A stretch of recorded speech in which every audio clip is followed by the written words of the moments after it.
Ada pepatah lama, kalau palu yang dipegang, semua masalah tampak seperti paku. Begitulah yang tampaknya terjadi di Banten hari-hari ini.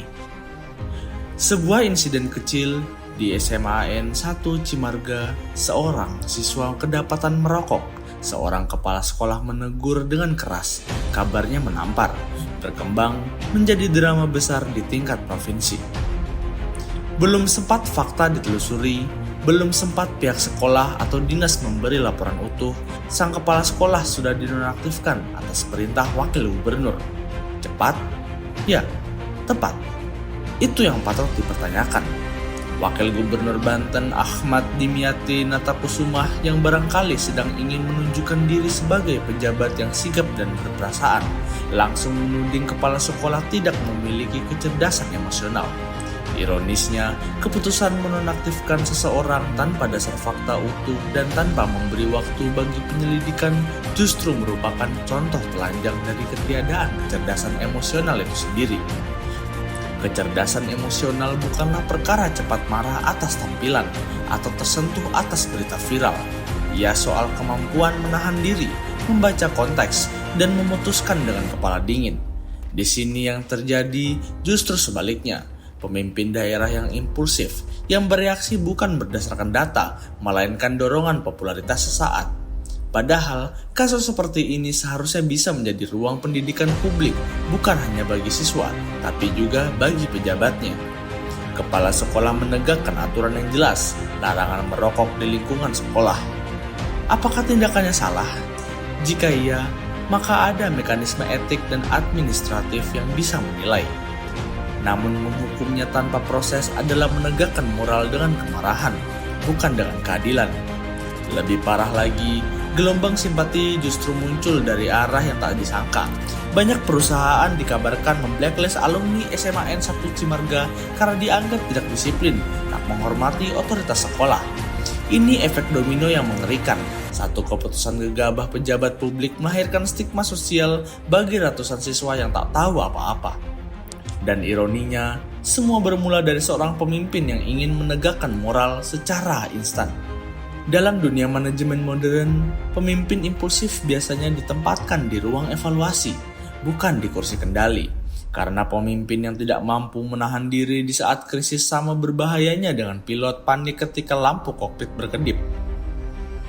Ia mungkin bermaksud menyelamatkan, tapi justru menjatuhkan pesawat. Kita hidup di era di mana pejabat lebih takut pada viralitas ketimbang pada prosedur. Setiap tindakan harus tampak heroik, setiap keputusan harus tegas, agar disukai publik.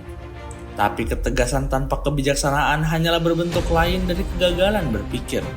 Sungguh ironis bila pejabat yang berteriak tentang kecerdasan emosional justru memperlihatkan dirinya kehilangan kendali atas emosi publik.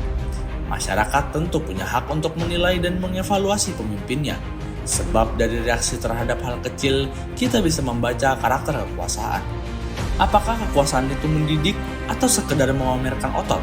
Apakah ia sadar menunggu proses atau terburu-buru demi sorotan kamera?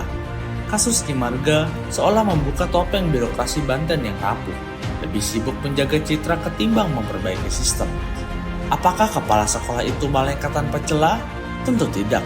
Tapi jabatan publik menuntut kehati-hatian ekstra sebelum menjatuhkan sanksi. Sebab yang diadili bukan hanya individu, melainkan rasa keadilan masyarakat. Wakil gubernur boleh merasa dirinya pahlawan moral, tapi masyarakat pun berhak menuntut ketegasan yang adil, bukan ketegasan yang gegabah. Editorial ini tidak ingin membela siapapun. Ia hanya ingin menegaskan bahwa dalam tata kelola pemerintahan yang sehat, tindakan harus lahir dari mekanisme, bukan dari emosi. Setiap pejabat publik wajib mengingat kekuasaan itu bukan panggung, dan keputusan bukan pertunjukan. Kita tak butuh pemimpin yang cepat bereaksi di depan kamera. Kita butuh pemimpin yang tenang berpikir di ruang sunyi. Banten sudah cukup lama jadi laboratorium kepemimpinan yang berisik. Dari generasi ke generasi terlalu banyak pejabat sibuk tampil gagah di depan publik tapi miskin refleksi. Dari kasus Cimarga, publik seharusnya sadar yang berbahaya bukanlah guru yang menegur murid, melainkan pemimpin yang tak mampu menegur dirinya sendiri.